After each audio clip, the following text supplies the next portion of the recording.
Welcome to Poetry Changes Lives, my book of poetry, history and a thought for the day.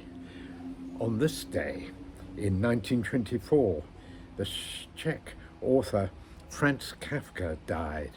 Well, Kafka's name, of course, is now used as an adjective, Kafkaesque, meaning horrific, uncontrollable, hard to understand, and requiring great courage to respond to. Kafkaesque. Strangely enough, Kafka's stories also have a weird sort of element of humor sometimes as well. I mean, perhaps his most famous story, The Metamorphosis, is about a man, an ordinary man, who wakes up in bed one morning and discovers during the night he's been turned into a gigantic insect.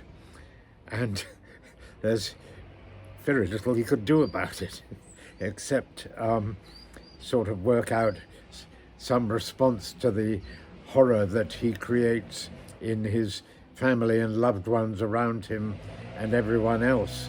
And it's really a story of how man has to draw on inner strength when responding to situations that he simply cannot control or understand.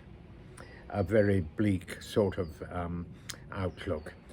Well, in many ways that kind of situation is similar to warfare, modern warfare, particularly of the kind of First World War trench warfare, where people were, treated like worse than animals and simply herded and left to perish, and they were at the mercy of generals ordering them to do things that were almost certain death.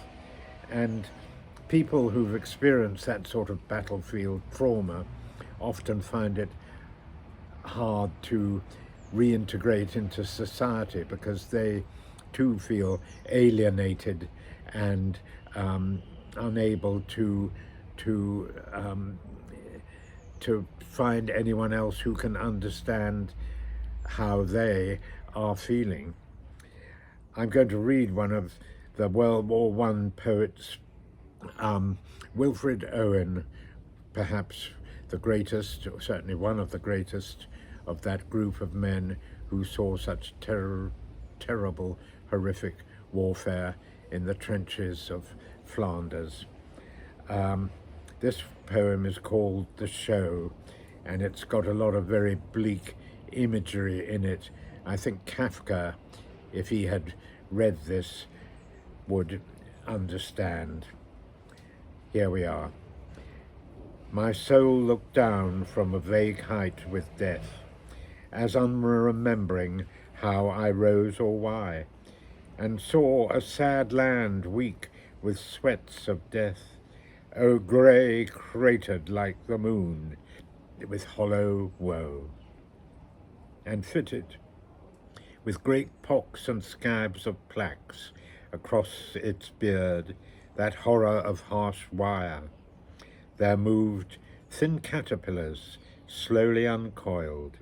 It seemed they pushed themselves to be as plugs of ditches where they writhed and shriveled, killed. By them had slimy paths been trailed and scraped round myriad warts that might be little hills, on dithering feet upgathered more and more, brown strings toward strings of grey with bristling spines, all migrants from green fields intent on mire, those that were grey of more abundant spawns ramped on the rest and ate them and were eaten. I saw their bitten backs curve, loop and straighten. I watched those agonies curl, lift and flatten, whereat in terror what that sight might mean, I reeled and shivered earthward like a feather. Gosh, that's such a bleak series of images. How is it that mankind goes on being so unbelievably unpleasant to fellow human beings? Today I ask for inner strength when difficulties arise. Thank you for listening.